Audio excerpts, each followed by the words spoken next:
Senhor nosso Pai, de infinita bondade e misericórdia, nosso irmão Jesus, nosso mestre, nosso guia, mentores da INIR, nossos mentores. Senhor, nesse momento só temos que te agradecer por mais uma oportunidade de podermos aprender das tuas leis e de tudo aquilo que nos foi dito e que nem sempre seguimos. Que nossa irmã Enir, mais uma vez, Senhor, com toda a bondade dela, com toda a sua perseverança nos estudos dela e também em participar para todos nós aquilo tudo que ela aprende. Que seu mentor esteja sempre ao seu lado, lhe intuindo, lhe dando forças cada vez maiores para que ela possa continuar nessa sua caminhada, uma caminhada de luz, uma caminhada de esperança, e trazendo para todos nós também essa luz e também essa esperança. Contando, Senhor, com a tua bondade, com a tua misericórdia, te agradecemos mais uma vez e que possamos, então, ter uma aula de muita compreensão e muito conhecimento. Que assim seja, Senhor. Graças a Deus. Obrigada, Pai. Muito obrigada a todos pela compreensão. A gente, às vezes, atrasa um pouco, né, gente? Mas acaba que no final dá tudo certo, né? Vamos lá, gente. Muito obrigada. O capítulo de hoje, Dentro da Noite, né? E o André Luiz vai começar a relatar para a gente, a descrever com uma certa minúcia como é que é a região do umbral que ele está participando naquele trabalho dele. Opa, acho que a Leida já conseguiu chegar, né? Que bom. E aí a gente vai ver que quanto mais as colônias espirituais, o posto de socorro estejam próximas da nossa Terra, da nossa dimensão material, melhor dizendo, mais ela vai se assemelhar a tudo que acontece aqui. Então, lá também nós vamos ter o ciclo do dia e da noite. Só que a gente vai ver que com o André Luiz, que a atmosfera de lá não era uma boa atmosfera. Nosso dia e noite aqui é muito mais bonito, é muito mais harmonioso, é muito mais pacífico, é muito melhor em todos os sentidos, né? Então, vamos ver lá. A diferença de atmosfera entre o dia e a noite na casa transitória de Fabiano era quase imperceptível. Eles tinham, dava para perceber, mas tinha que dar muita atenção. Não conseguiria estabelecer comparações apreciáveis, mesmo porque, durante todo o tempo de nossa permanência no Instituto, estiveram acesas as luzes artificiais. Então, a gente vê que lá, devido à psicosfera ser muito pesada, porque é uma psicosfera de sofredores, de almas revoltadas, de almas que estão totalmente ainda envolvidas no mal, contra a lei de Deus. É uma psicosfera tão pesada que, basicamente, não dá para estabelecer com facilidade, como é nosso lar, a questão do dia e da noite. Lá é bem complexo, bem diferenciado. A gente vai ver que, assim como é escuro, como essas luzes de lá artificial, elas permanecem acesas durante o dia inteiro, a gente vai ver que a própria questão deles se movimentarem, deles respirarem, do oxigênio, que é muito interessante isso, né? Também é muito complexa nessa região. Oi, Eni, boa noite. Boa noite a todos. Noite. Desculpa, eu não vou participar hoje, que eu tenho um encontro do grupo mediúnico aqui na UMEP. Tá ok, sem problemas, Eduardo. Muito obrigado, uma boa noite para todos. Uma boa noite, bom encontro. E aí a gente pergunta, né, porque ele coloca assim: denso nevoeiro abafava a paisagem, sob céu de chumbo, e ao que fui informado, grandes aparelhos destinados à fabricação de ar puro funcionavam incessantemente na casa, renovando o ambiente geral. Aí eu coloquei assim, ar puro, né? A gente aqui temos os nossos pulmões, precisamos respirar. E lá, como é que é essa questão do perispírito? Como tudo é muito semelhante à questão da nossa dimensão material, como todos esses espíritos, quanto mais está nos umbrais próximos à dimensão terrena, mais a constituição do perispírito é também grosseira.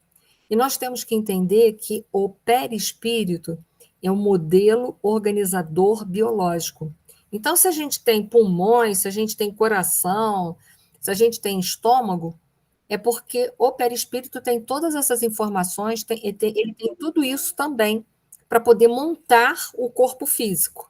Porque o perispírito ele vai guardar a memória biológica. Então, quando a gente desencarna nessa condição de ir para uma região de umbral, não importa se é umbral grosso, médio ou fino, como está a questão de nosso lar, a gente vai ter no nosso perispírito os órgãos que nós temos aqui no nosso corpo físico.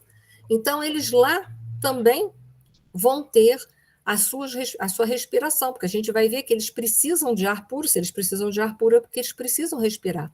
E a gente vai ver que, quando a gente estudou nosso lar, é muito interessante, porque em nosso lar também eles se alimentam de uma alimentação mais frugal, sem dúvida nenhuma, mas lá há também a presença da necessidade da alimentação. Então, é claro que tem que ter todo um aparelho digestório, com certeza um pouco diferenciado do seu funcionamento, mas com certeza existe, porque senão como é que se alimenta, né? A gente viu também em nosso lar que eles têm banheiro. Eles não falam sobre as funções excretórias, mas subentende-se que se tem banheiro, tem que haver alguma utilização para esse banheiro. E se eles comem, tem que ter algum tipo de função excretória, com certeza muito diferente das nossas, que a nossa comida é uma comida muito material. Então, quanto mais material é a comida, quanto mais pesada ela é, mais catabolismo, mais produto final vai ter nisso aí tudo. Porém, como lá eles se alimentam também, a grande maioria come alguma coisa, não é a grande maioria que consegue retirar do ar os nutrientes necessários para se manterem, é claro que deve ter algum produto final. Então, aqui a gente hoje está recebendo uma outra informação, que é a informação de que eles precisam de ar puro. Então, só para não esquecer que o perispírito, né, o nosso corpo físico é semelhante ao perispírito, não é o contrário. Então, quando a gente desencarna, a gente está levando lá no perispírito da gente pulmões, coração, estômago e tudo mais, ok? Não sei se eu consegui me fazer entender para todos. Então, eles precisam de ar puro e eles vão utilizar determinados aparelhagem. Por quê? Porque a psicosfera daquele lugar é tóxica, é ruim demais. Então, eles precisam de algo que possa ser adaptado. Eu fico imaginando que deve ser tipo a gente ir lá para Volta Redonda, naquela usina que tem, naquela poluição toda, deve ser um negócio parecido, né? E a gente pensar que essa poluição não é a poluição produzida por uma indústria, mas é uma produção produzida pelo nosso quê? Pensamento. Olha que coisa pesada a gente pensar nisso, né? O quanto que a gente também é poluente. Víamos o Sol fundamente diferenciado em pleno crepúsculo. Semelhava-se a um disco de ouro vermelho, sem qualquer irradiação, a perder-se num oceano de fumo indefinível. É como se fosse um lugar muito poluído mesmo, que eles nem conseguem ver o Sol com aquele brilho dele, com aquela luz, com aquela irradiação, como a gente aqui na Terra, na dimensão terrena, a gente consegue ver. Então, eu fico imaginando esse umbral, um lugar onde eles estão, é um lugar muito horrível, né? Qualquer razão. Cotejando a situação com os quadros primaveris da crosta planetária, os acasos da esfera carnal parecem verdadeiras decorações do paraíso. Então, ele fazendo uma analogia, ele acha que aqui é um verdadeiro paraíso em comparação ao umbral grosso, que é onde eles estão. Então, a gente que reclama tanto aqui da Terra, agora acho que já para a gente repensar, né? Repensar bastante, que todo dia o sol desponta lá no horizonte, e a nossa cidade, por exemplo, é uma cidade super linda. Nessa época do ano, então, o céu azul daqui é uma coisa linda, maravilhosa, que faz aquele contraste lindo com as árvores, aquele verde bonito. A nossa cidade é uma cidade muito bonita, a gente tem que agradecer de hora em hora e poder morar aqui. Eu, pelo menos, agradeço todo dia. Quando eu acordo de manhã, eu olho para o céu e falo, Senhor, obrigado por eu poder morar aqui, porque é um lugar maravilhoso. Então, vamos lá. E aí, Evolução em Dois Mundos, eu fui só pegar né, um gancho na evolução em dois mundos, para a gente ver como se verifica a alimentação dos espíritos reencarnados. Para fazer uma comparação, né, que se a gente respira, a gente também se alimenta no mundo espiritual.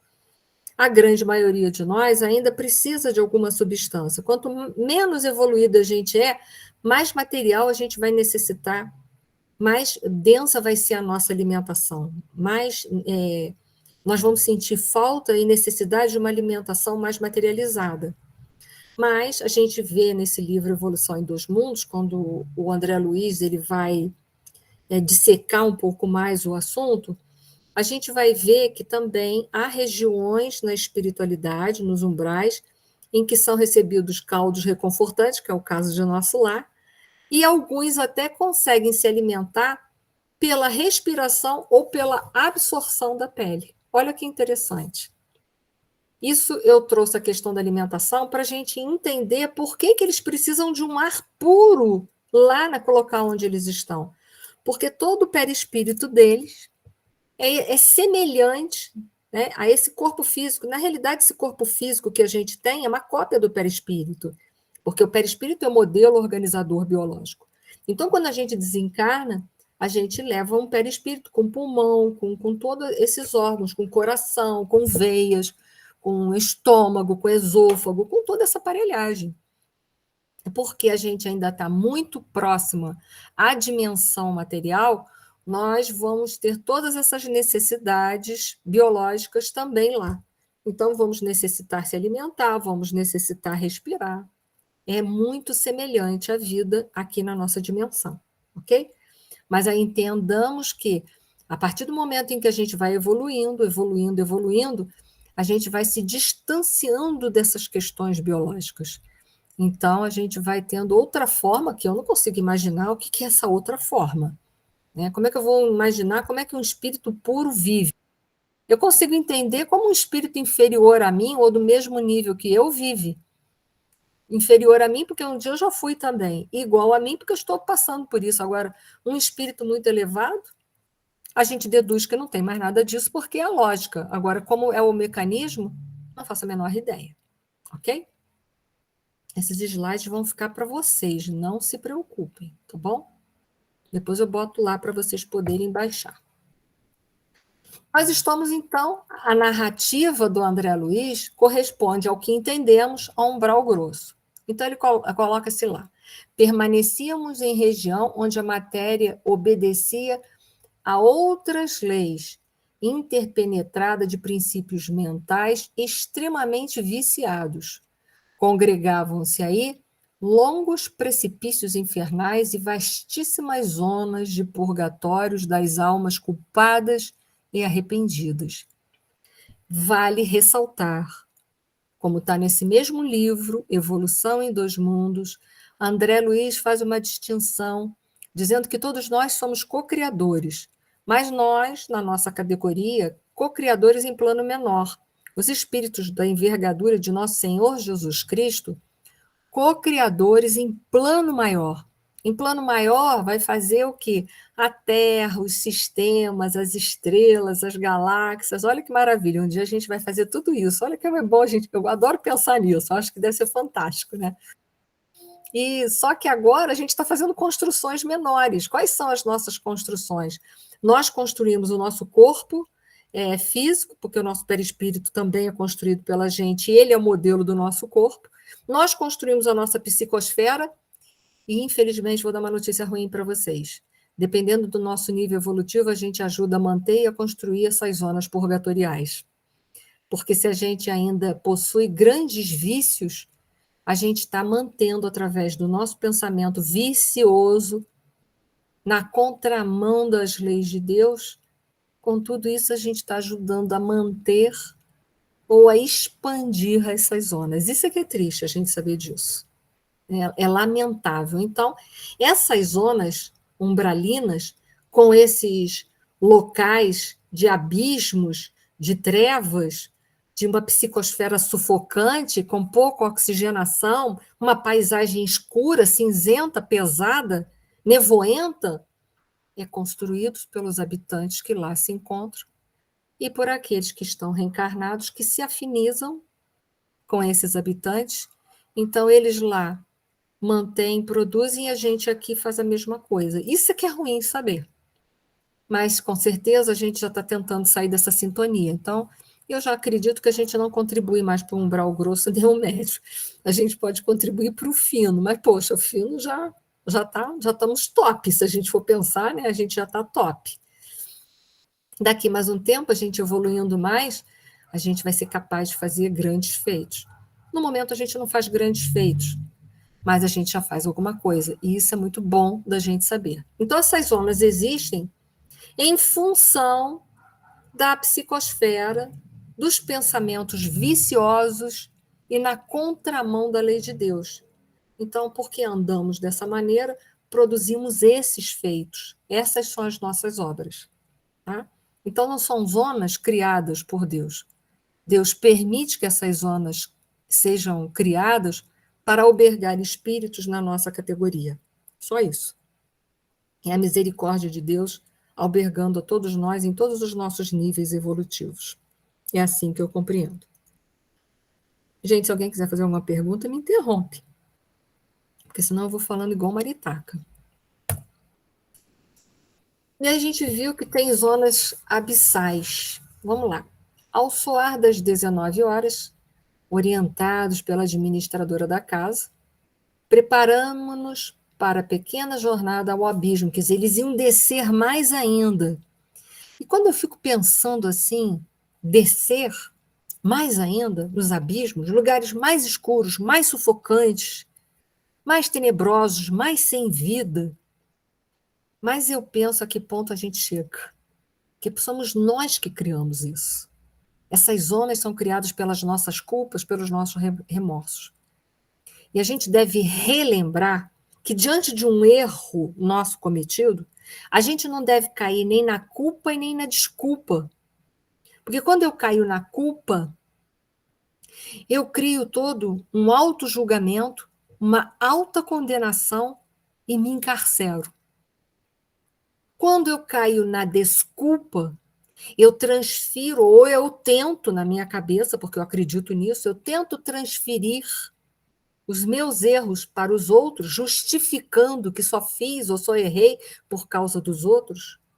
Eu caio também no auto-julgamento, só que aí eu condeno os outros, mas eu caio no abismo da irresponsabilidade e, sem eu perceber, eu me encarcero da mesma maneira. Então, a gente deve evitar a culpa e a desculpa. Qual deve ser o caminho? A responsabilidade pelos erros. Isso chama-se arrependimento. Arrependimento é diferente de culpa. Na culpa, a gente não aceita que erra. No arrependimento, a gente conscientiza-se do erro e sabe que precisa imediatamente entrar num processo de conserto, de reparação. Sabendo que cada ação tem uma reação na proporção dos erros. Então, é claro que eu vou cair nesse meio termo num processo expiatório. Se eu plantei espinhos, eu não posso esperar colher maçãs. Então, entre o meu arrependimento e a minha reparação, tem um processo de expiação, cuja palavra significa trazer o puro para fora. Isso é a expiação. O que é o puro para fora? Como é que eu vou trazer? Se eu tenho algo puro dentro de mim, por que não vive? O algo puro é as leis de Deus que estão escritas na minha consciência que eu preciso querer viver. Ela está dentro de mim. O caminho da pureza está dentro de mim, mas eu tenho que acessá-lo através da obediência e da resignação, através da humildade depois da obediência e da resignação. Pode falar, Edilene, você levantou a mão, querida. Boa noite, Eni. Você fez essa fala sua me lembrar da palestra de ontem, o finalzinho daquele sexto. É a história do sexto. Que foi maravilhosa, maravilhosa. Obrigada, com carinho. Eu gosto sempre de uma historinha. Vocês já viram que eu me amarro numa história. Então, para cada palestra que eu faço, às vezes eu procuro ver se tem uma historinha. Porque através das histórias, não importa se é uma fábula, se é um conto, se é uma parábola, se é um koan, a gente sempre fica com aquilo ali gravado. Então, se de tudo a gente esqueceu, se de tudo faltar, fica aquilo ali fica. E aí a gente vai acessando na medida em que a gente dá conta e vai abrindo os nossos horizontes e aprofundando também os conteúdos. Então, as histórias têm esse poder na nossa vida, as histórias moralizadoras, eles têm esse poder na nossa vida. Então, toda vez que eu consigo alguma coisa, vocês veem que eu estou sempre colocando uma historinha lá no final, né? Foi o que a Patrícia falou. Fechou de novo o seu microfone, querida, fechou de novo. Acho que você abriu, mas ele fechou. Toquei nele. Mas foi o que a Patrícia falou, né? Se Isso. esquecêssemos a palestra, bastaria nos lembrar do final, né? Da história, é isso aí. Porque se de tudo ficou difícil, a história ficou, né? Mas essas histórias nós já esperamos já por elas sempre. Eu imagino. O pessoal sempre espera que eu conte uma São história. muito boas. É história, para quando a gente não tem muito dom da palavra, a gente bota uma história, porque aí, sim, de tudo que a gente falou não ficou muito claro, a história fica. No fundo, mas é um mas artifício utilizado, né? No fundo, é um artifício. Mas não é o seu caso, não. É que nos faz lembrar mesmo, né? Fica, né? Obrigada. Então, gente, a gente vê que essas zonas abissais são criadas por nós, pela nossa culpa, que a gente fica cristalizado. Então, a gente não deve cair na culpa, a gente deve ir para o arrependimento, que é a tomada de consciência, ir no caminho e no sentido da reparação, não esquecendo que passaremos pelo processo da expiação. Por quê? Porque para cada ação, uma reação. Então, se eu infringir a lei, automaticamente a dor bate à porta. Então, entenda, passaremos por esses 3 processos pedagógicos que foram descritos no livro Céu e Inferno de Allan Kardec. Quais são os 3 processos pedagógicos diante do erro que a gente deve passar? O arrependimento, a expiação e a reparação. Reparar é devolver à vida aquilo que você tirou. Reparar é quitar-se com a lei de Deus. Então, é devolver para a vida, não necessariamente para um indivíduo. Mesmo que a gente errou em relação ao indivíduo. Quando a gente erra perante a lei. Então, a gente repara diante da lei, não necessariamente com uma pessoa, porque às vezes a pessoa nem se ofende, segue a vida, perdoa a gente, está longe de tudo isso, né? Voa, vai toda a vida para o infinito da evolução, e a gente é que fica aqui agarrado. Então, a gente se quita com a lei, tá? Aí, continuando. Convocou Zenóbia 20 cooperadores para as tarefas de colaboração eventual e imediata, 3 mulheres e 17 homens, que, à primeira vista, não pareciam pessoas de cultura e sensibilidade extremamente apuradas, mas que mostravam no olhar sereno e firme boa vontade, dedicação leal e caráter resoluto no espírito de serviço. Por que essas 17 pessoas? Essa deve ser a nossa pergunta. Não são espíritos talvez muito evoluídos, mas que conhecem muito bem esses umbrais, essas zonas, e sabem como ir lá e voltar, sabendo se defender. Então, olha que interessante, né? Então, tudo todos nós somos importantes no contexto da evolução, todos.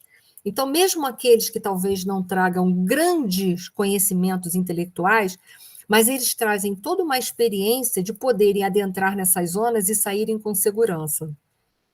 Isso me fez lembrar, olha eu com as minhas histórias, uma história de Paulo Freire, não sei se vocês conhecem, intitulada A Canoa. Quem conhece, eu peço paciência que eu vou contar. Tenha paciência com aqueles que não conhecem, que eu vou contar. Dizem que um advogado e uma professora, eles precisavam ir para uma determinada região e eles tinham que passar por um rio cuja correnteza era muito violenta, era um rio muito perigoso. Para isso, eles iam utilizar-se de um serviço de um canoeiro. E aí eles entraram na canoa, lá do canoeiro, coisa e tal, estão fazendo a travessia daquele rio caudaloso, cheio de correnteza, perigosas.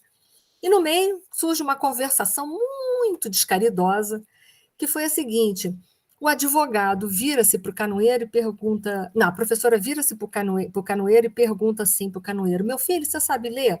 E o canoeiro fala assim: não, senhora, não sei ler uma palavra. Ah, meu filho, que pena. Perdeu toda a sua vida em função de não saber ler. Aí o advogado, querendo ser mais caridoso do que a professora, vira para ele e fala assim: meu filho, você entende de leis? Ih, moço, eu não sei nada sobre isso, não entendo nada disso. Ah, meu filho, que pena. Você perdeu toda a sua vida em função de não saber as leis. Nesse meio momento, o rio se torna mais, faz uma correnteza, sofre uma turbulência violenta e a canoa vira. E o canoeiro pergunta: vocês sabem a nadar? Aí os dois respondem: nós não. Ele: que pena, vocês vão perder toda a vida por causa disso. A história mostra que não há saberes mais importantes. Saber é saber. Saber é saber. Todo saber é importante. Todo, não importa em que nível.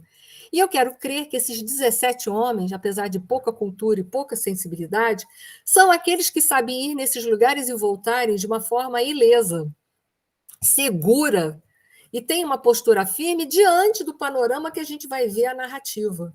Então, eles são muito bem-vindos nessa hora. A gente tem que agradecer por esse saber que a gente não sabe. Então, a vida é assim. Sempre tem alguém que sabe alguma coisa que a gente não sabe. E o bom da vida é a gente ouvir para tentar aprender. Vai, Célia, pode falar. Boa a sua história. Essa só do Paulo Freire, né, Mina? Olha só. Então, falando isso que você falou, que está escrito aí no livro, que eles precisam do ar puro, isso então seria, no caso, até do nosso caso, né? Deles ainda estarem, como o André Luiz, nesse nível, né? Da colônia, de estarem ainda na colônia do nosso lar, né? Porque e para baixo, pior ainda, né, Célia? Se no nosso lar a gente ainda se alimenta, você imagina para baixo, a situação ainda é mais semelhante à nossa vida. Porque os outros espíritos mais superiores, né, que vão lá para baixo, nas zonas abissais, que vão resgatar espíritos e tal, né, eles devem se virar muito melhor, nem devem precisar de nada, né? Provavelmente não. E voltam perfeitamente sem precisar de nada, né? Isso seria no nosso caso, né? E de outros espíritos, e ainda precisamos ainda desse ar puro, né? E vai precisar da alimentação também. Também, né? Às vezes eu fico pensando comigo mesmo, tá? Isso sou eu. Será que quando eu morrer eu vou sentir falta de comida? Não que eu não sou uma pessoa glutona, mas a gente come, né? E aí eu sempre pensando, gente, será que quando eu morrer é porque eu gosto de pipoca, eu gosto de pizza? Eu estou falando sério, gente. Aí eu fico pensando, será que eu vou sentir falta, né? Qual é o meu nível de afinidade com a matéria? E é nessa hora que a gente vai ver o quanto que a gente sofre a influência da matéria.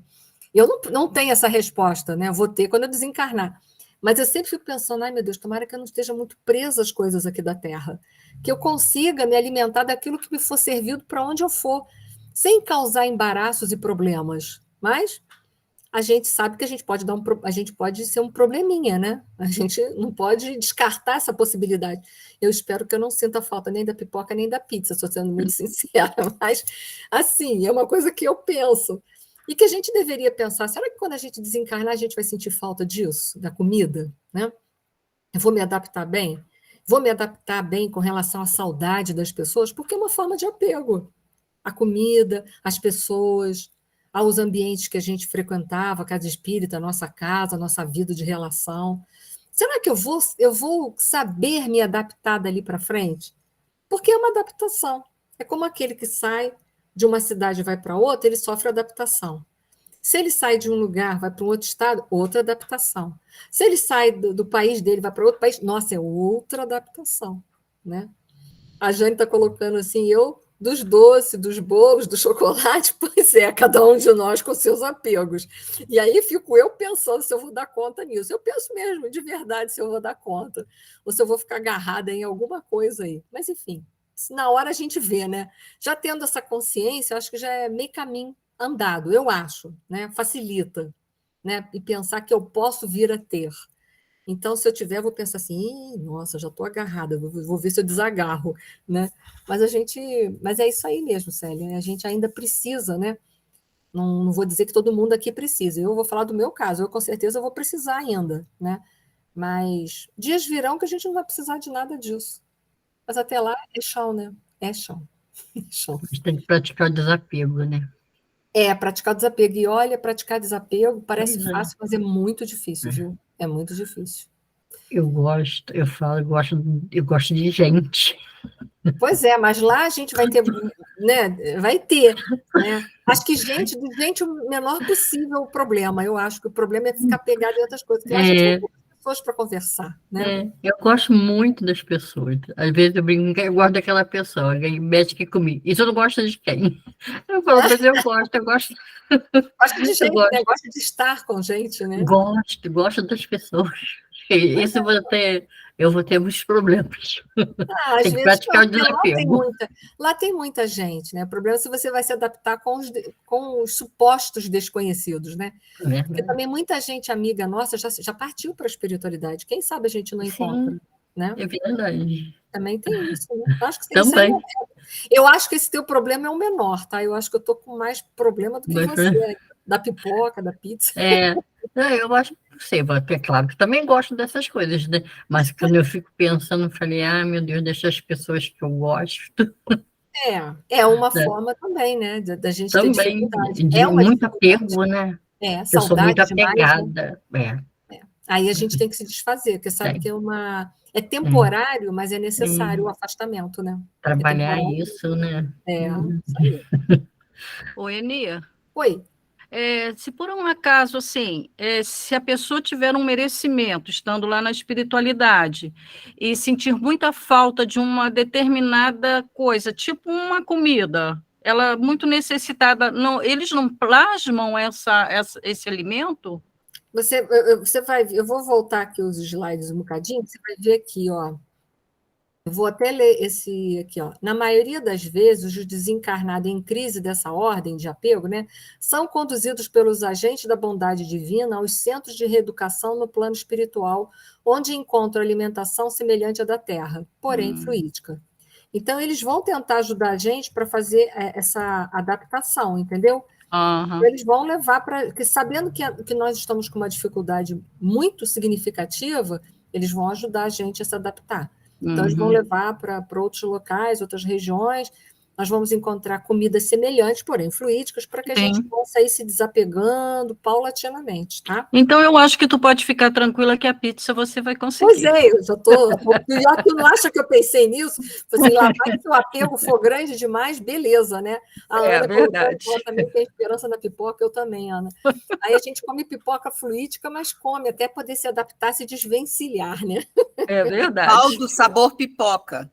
Como é que é? Caldo sabor pipoca, caldo sabor pizza, por exemplo. Olha que beleza. Caldinho Ó, reconfortante sabor pizza.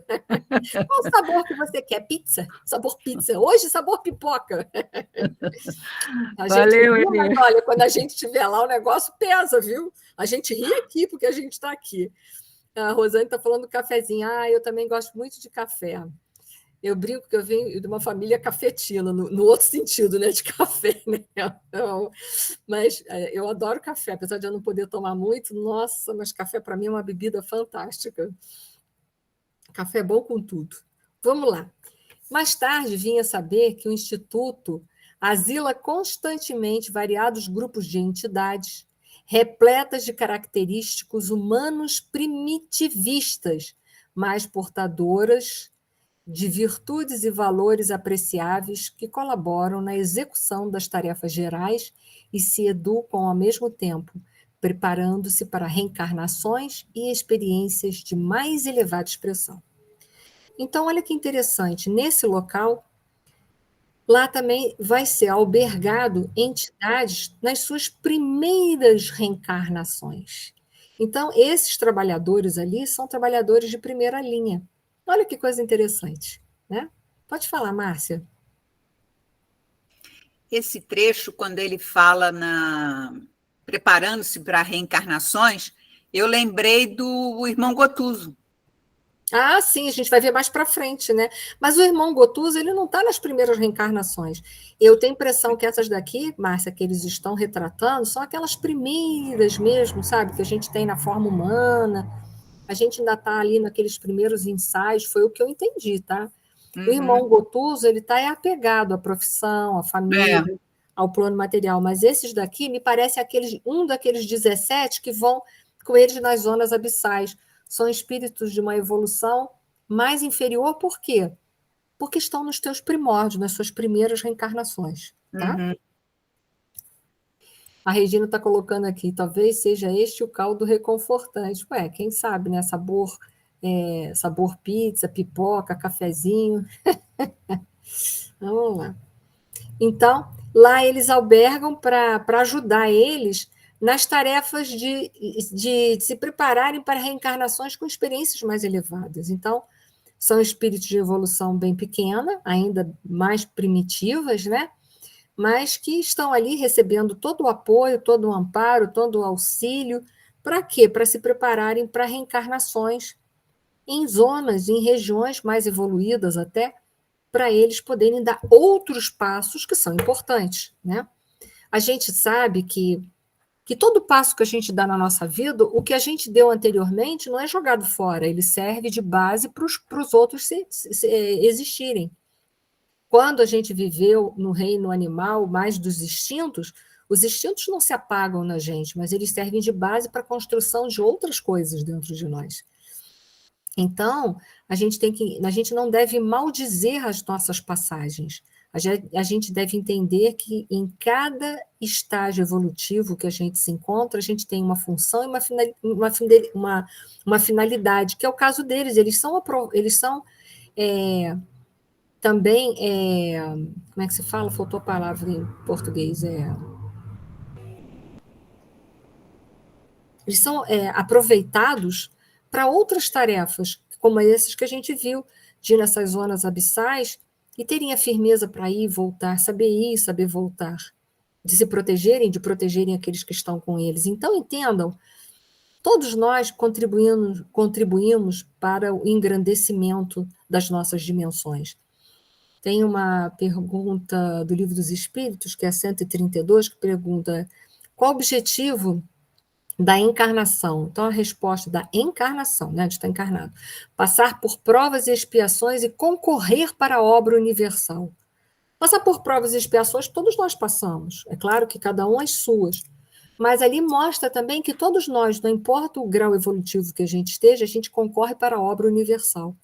E essas obras de André Luiz mostram que mesmo esses seres, nas suas primeiras reencarnações, eles estão executando tarefas, eles estão concorrendo para a obra universal. Então, todos nós podemos dar a nossa contribuição. E isso que é bacana quando a gente consegue enxergar o potencial de todo mundo. E isso é muito bonito, a gente enxergar o potencial das pessoas.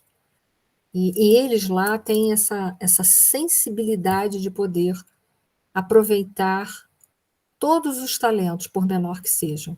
Espero que a gente desenvolva essa sensibilidade também. A gente está precisando muito ser mais sensível na humanidade. E aí, vamos lá, irmãos Jerônimo e a Zenóbia. Estão eles indo para onde? As zonas abissais, que vão lá ajudar a uma alma querida da irmã Zenóbia. Convém manter apagado, que eles perguntaram sobre as tochas, o material luminoso, ela fala, convém manter apagado no trajeto todo o material luminoso. E fitando-nos resoluto, informou. Quanto a nós, sigamos silenciosos a pé. Não será razoável utilizar a volicitação em distância tão curta. Mais justo assemelharmos-nos aos pobres que habitam esses sítios, perante os quais, enquanto perdure a pequena caminhada, devemos guardar maior quietude. Esse qualquer depois tira aí, que acabou saindo do outro parágrafo. Então, eu vi ali uma coisa muito clara para mim, a humildade dessa alma, porque ela não queria que as pessoas se sentissem diminuídas com a luminosidade do material que eles traziam, queria visualizar eles de uma forma melhor e ver que eles tinham formas mais definidas e mais harmoniosas. E outra, ir a pé como todos andam ali naquela região, e não volitando, porque volitar significa evolução. Andar a pé, naquele momento, você se iguala, mesmo não sendo igual. Mas você age com uma postura de humildade diante das dificuldades daqueles seres desencarnados que estavam ali. Então, a gente vê como que esses espíritos são respeitosos em relação às outras pessoas. Em momento algum, eles querem afrontar, violentar as consciências. Enquanto que a gente aqui na Terra, a gente briga para impor as nossas opiniões e as nossas posições. Pode falar, Márcia. Eu achei interessante, um pouco atrás, a quantidade de coisas que ela diz que devem ser feitas, e o André Luiz, ele fica assim, mas a gente vai ficar só um pouco fora? Para que ela está dizendo isso tudo? Ou seja, É. Tem tudo organizado. É uma característica, né, Márcia? Quanto mais a gente evolui, mais a gente é organizado. E ela queria deixar todas as tarefas já todas certinhas, direitinho, para que não acontecesse nada errado com a ausência dela temporária.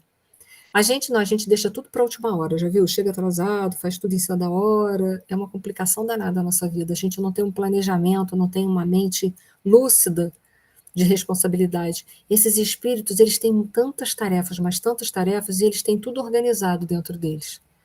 Isso é para a gente aprender a ser assim também, né?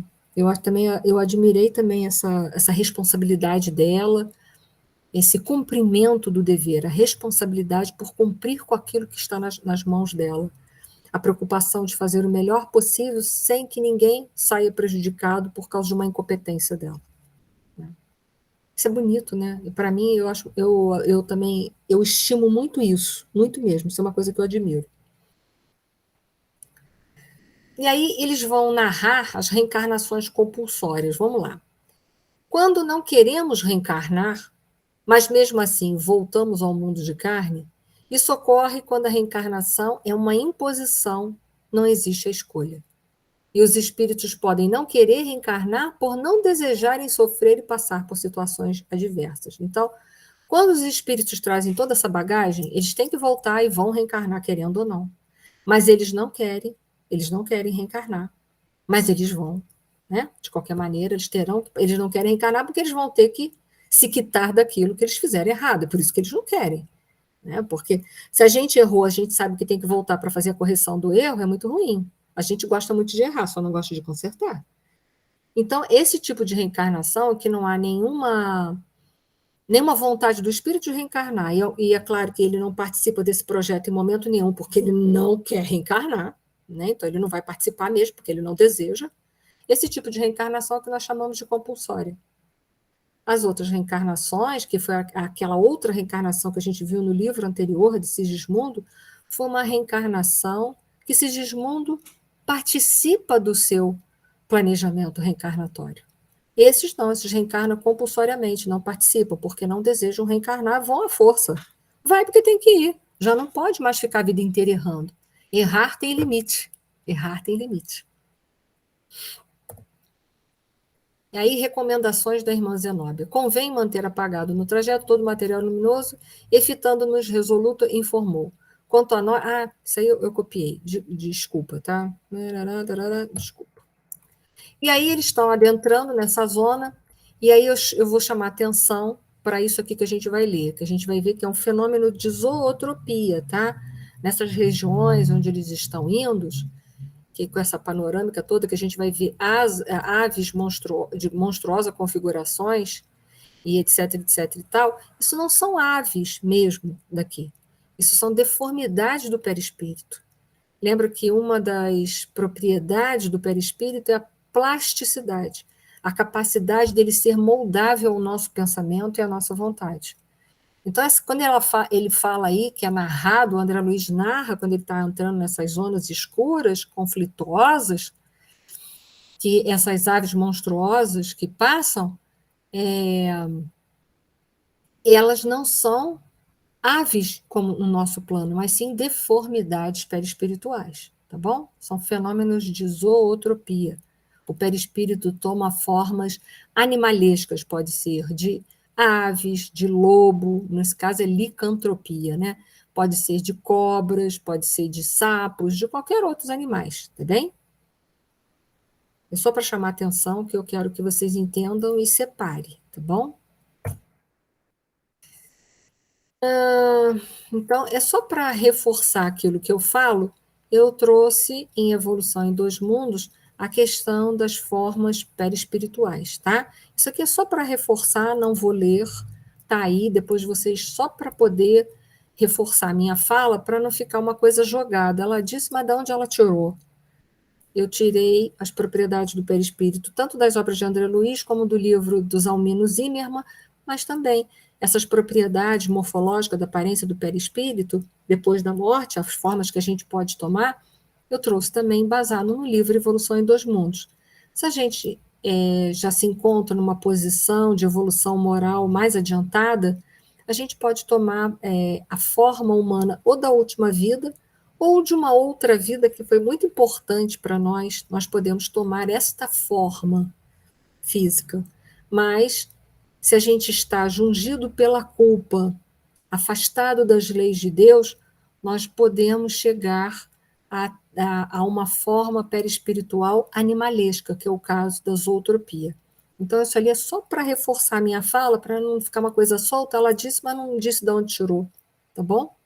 Para que vocês possam se embasar. E aí eles estão falando de rasteira vegetação, ervas mirradas e arbusto triste, porque é isso que eles estão vendo ali, né? O que é essa rasteira vegetação? Essa rasteira vegetação também não é presença de vegetal ali naquela local. Não é presença de vegetal nenhum. Aquilo ali nada mais é do que a nossa criação mental. Nós estamos nos sentindo tão culpados, nós estamos tão afastados das leis de Deus, transgredimos tanto essas leis, nos afastamos, é o melhor termo, que a gente vai criar, através do nosso processo da vontade, do pensamento. O pensamento ele é produzido no campo mental, ele diz respeito ao pensamento, é um subproduto do campo mental, e esse ali, nada mais, essa vegetação não é vegetal mesmo, não, é nossa criação mental. Só que a gente só consegue fazer essa vegetação mirrada, sem vida, pobre, triste. Por quê? Porque essa é a nossa condição. É uma condição pobre e triste. Então, a que ponto? Olha, essa é a paisagem que a gente pode construir com a nossa decadência moral. Mas, o dia que a gente sublimar as nossas emoções, verticalizá-las, nós vamos poder criar paisagens tão lindas como esta que nós vivemos aqui no planeta Terra. Ensolarada, florida, cheirosa, perfumosa, e etc. e tal. Ok? Então, foi só também, novamente, eu reforcei um pouquinho, né, da onde que eu tirei isso, o mecanismo da mediunidade, que vai falar sobre que a matéria é mente, e que a gente,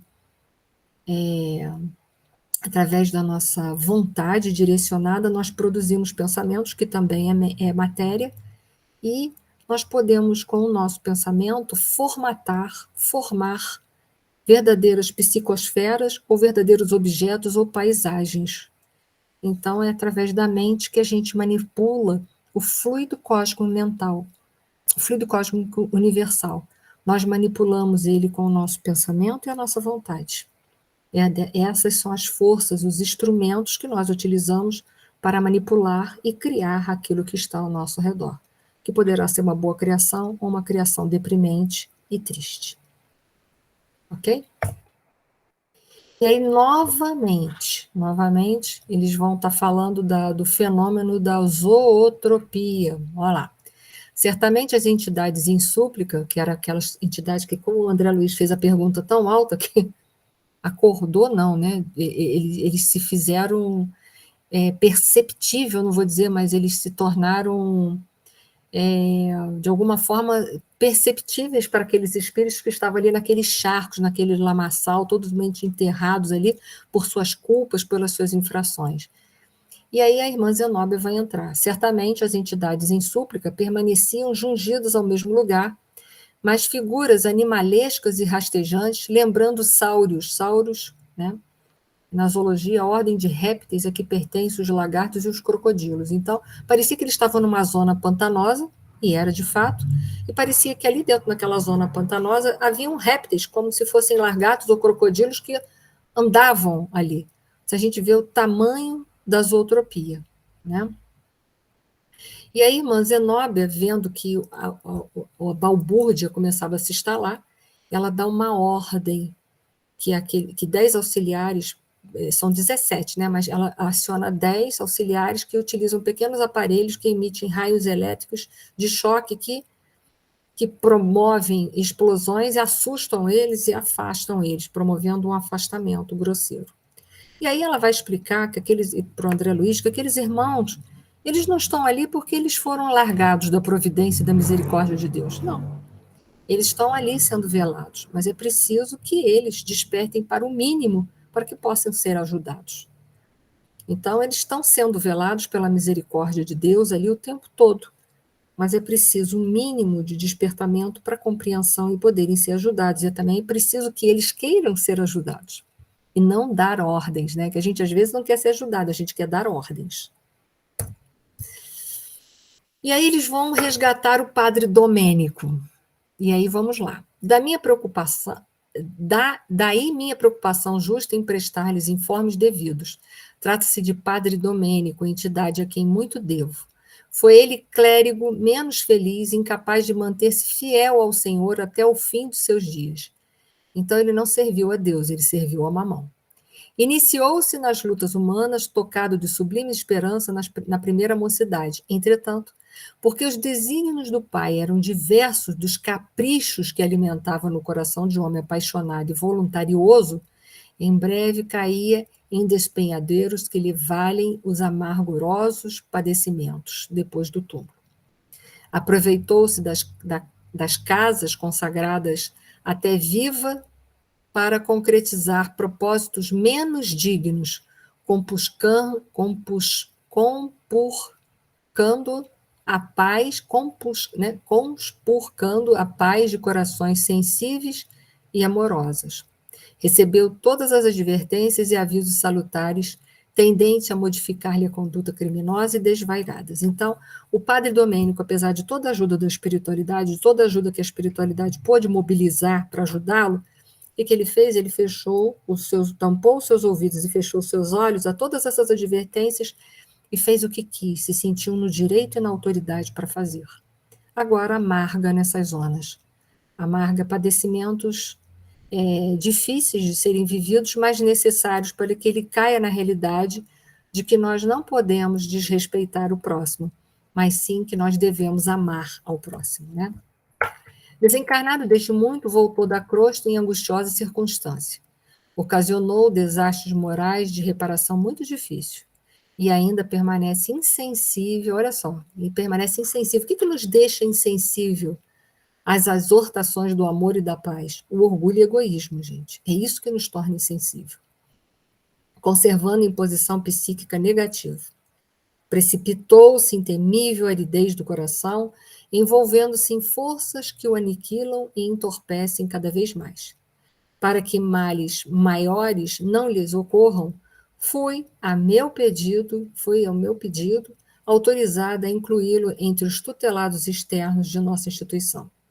Consegui, desse modo, que alguns de nossos cooperadores lhe atenuassem o movimento fácil, sem que pudesse ele dar conta de nossas operações fluidomagnéticas nesse sentido.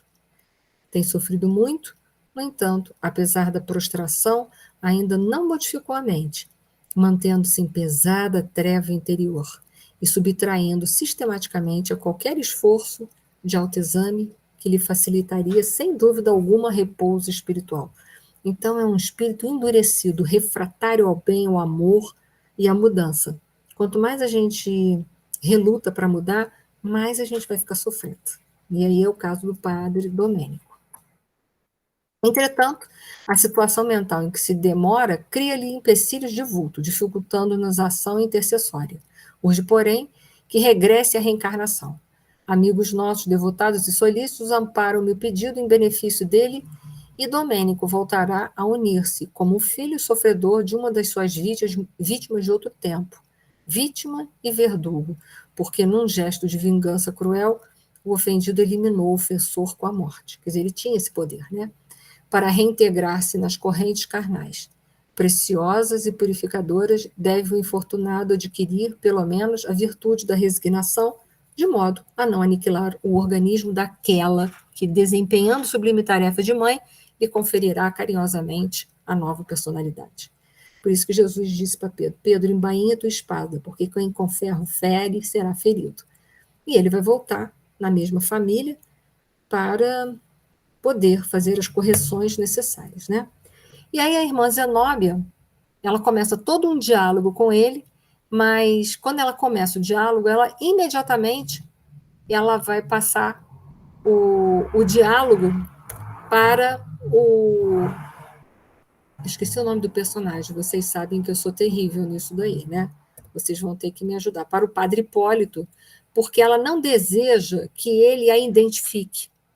melhor será o diálogo entre eles. E aí o padre Hipólito começa exortando, né, as leis de Deus para que ele pudesse relembrá-las, porque conhecer ele conhece. Ele foi um homem religioso, então ele conhece muito das leis de Deus. Então, o padre Hipólito primeiro exorta as leis de Deus dentro dele, para depois, posteriormente, a gente vai ver nesse longo discurso que é executado entre eles, a irmã Luciana entrar, que aí ela vai auscultar a mente dele através da sua vidência poderosa, vai ver exatamente o que ele pensa para poder levar o diálogo para frente. Olha lá como a vidência no mundo espiritual ela é bem diferenciada da nossa vidência aqui. Lá a vidência é utilizada para auscultar os pensamentos e as intenções. Por isso a gente lá não tem como, gente. Tem como camuflar, dizer uma coisa e pensar outra, né? Então era isso, gente. Eu vou terminar aqui. O diálogo entre o padre Domênico, o seu resgate, o seu auxílio mais ostensivo, vai continuar no próximo capítulo. Aí a gente vai ver a interferência do padre Hipólito, da Luciana, da irmã Zenobia, de todos os ajudantes envolvidos para que o padre Domênico possa reencarnar nas melhores condições possíveis, porque se ele tiver um mínimo de renúncia, de abnegação, de aceitação, vai ser muito melhor para ele e para todos ali envolvidos, ok? Eu não sei se a Leida está presente, mas se ela tiver, eu gostaria que ela fizesse a nossa prece final, por favor, Leida. Ok. Pode fazer, Leida. Só um minuto. Sim, claro.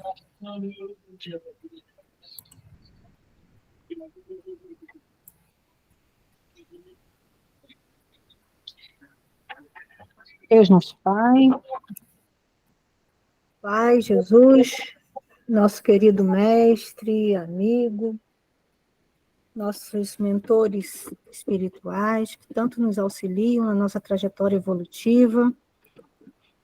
Hoje pedimos o seu amparo, a proteção, para que assim possamos entender, Senhor, as dificuldades que aparecem em nossas vidas, mas que também agradecer pelas oportunidades que também surgem, que tanto nos auxiliam no nosso entendimento, no nosso processo educacional, bem como também no nosso processo evolutivo. Que os bondosos amigos da espiritualidade, que nesse momento também, nos acalentando a alma, possam nos auxiliar a seguirmos no caminho do bem, do belo, do moral, favorecendo assim que tenhamos a cada oportunidade da vida o alívio da alma, bem como também a oportunidade de trabalho, não só para nós, mas também para o próximo, para a nossa comunidade. Envolva-nos, queridos amigos, de paz e harmonia, agradecendo também a vibração da espiritualidade amiga, bem como também dos queridos amigos encarnados que conosco convivem, e que tanto também nos ouvem, nos auxiliam nesse momento em que, Senhor, o nosso planeta ainda passa por dificuldades, mas certamente na esperança de que teremos o sol a brilhar no futuro, bem como também a oportunidade de estarmos ingressando no planeta de regeneração. Que essa semana possa nos trazer realizações, empreendimentos, bem como também questionamentos íntimos para a realização, Senhor, do que tanto desejamos para o nosso aprimoramento. Envolva-nos de paz e harmonia, amparando cada lar, bem como o nosso, mas a cada lar, Senhor, que está sintonizado nesse momento conosco e que possa também alcançar aqueles irmãos que temos em pensamento, envolvendo-os também de amparo e proteção. Obrigada mais uma vez por essa aula, que nos ampare na semana que se inicia, e muito agradecemos pela oportunidade de aqui estarmos. Que assim seja. Que assim seja, graças a Deus.